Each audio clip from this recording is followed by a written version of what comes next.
Hello guys, ഞാൻ ഇന്ന് stitch ചെയ്ത കുറച്ച് ഡ്രസ്സസ് നമുക്ക് കണ്ടില്ല. ഇത് എയർലൈൻ ടോപ്പാണ്.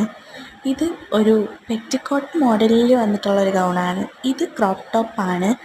സ്കേർട്ടിൻ്റെ കൂടെ ഇടാൻ പറ്റിയിട്ടുള്ളൊരു ക്രോപ്പ് ടോപ്പും ആണ്. ജീൻസിൻ്റെ കൂടെ വെയർ ചെയ്യാം, ഇത് സ്കേർട്ടിൻ്റെ കൂടെ വെയർ ചെയ്യാൻ പറ്റില്ല. ഇത് ഹോൾട്ടർ നെക്കാണ്. കുഞ്ഞു കുട്ടികളുടെ അളവിന് തയ്ച്ചിട്ടുള്ളൊരു ഹോൾട്ടർ നെക്കാണ്.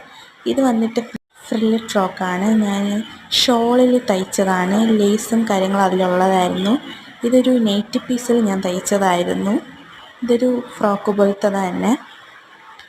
ഇതൊരു ക്രോപ്പ് ടോപ്പും സ്കേർട്ടും കൂടിയാണ്. യൂണിഫോം മെറ്റീരിയലിൽ തയ്ച്ചതാണ്. ഇതിട്ടിട്ടുള്ള ഫോട്ടോ ഉണ്ട്. ഇതാണ് എൻ്റെ ഫൈനൽ ലുക്ക്. ഫ്രണ്ടിലൊരു ബോയൊക്കെ കൊടുത്തിട്ടുണ്ട്. ഇതൊരു വേറൊരു മോഡൽ ട്രൈ ചെയ്തതായിരുന്നു. എന്നിട്ട് കുറച്ച് മുത്തൊക്കെ ഫ്രണ്ടിൽ പിടിപ്പിച്ച് കൊടുത്തു. ഇത് ഞങ്ങൾക്ക് രണ്ടുപേർക്കും ഒരേപോലെ സ്റ്റിച്ച് ചെയ്തതാണ്, ഒരേ മെറ്റീരിയൽ സ്റ്റിച്ച് ചെയ്തതാണ്. ഇത് വന്നിട്ട് ഒരു സ്കേർട്ടും ക്രോപ്പ് ടോപ്പും ആണ്. അതിലും ബോയൊക്കെ കൊടുത്തിട്ടുണ്ട്. ഇതൊരു ബ്ലൗസ് പീസിൻ്റെ മെറ്റീരിയലാണ്. ഇതൊരു സാരി മെറ്റീരിയലിൽ തയ്ച്ചതാണ്. ഇൻവേർട്ടഡ് ബോട്ട് സ്പ്ലിറ്റ് വെച്ചിട്ടുള്ള ബലൂൺ സ്ലീവ് വരുന്ന ഒരു ഡ്രസ്സാണ്. ഇത് അംബ്രല്ല ഗൗണാണ്.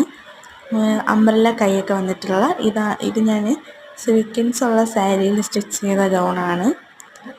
അംബ്രല്ല തന്നെയാണ്. ഇനി ഇതും അംബ്രല്ല തന്നെയാണ്. അതിൻ്റെ ഫൈനൽ ലുക്കാണിത്.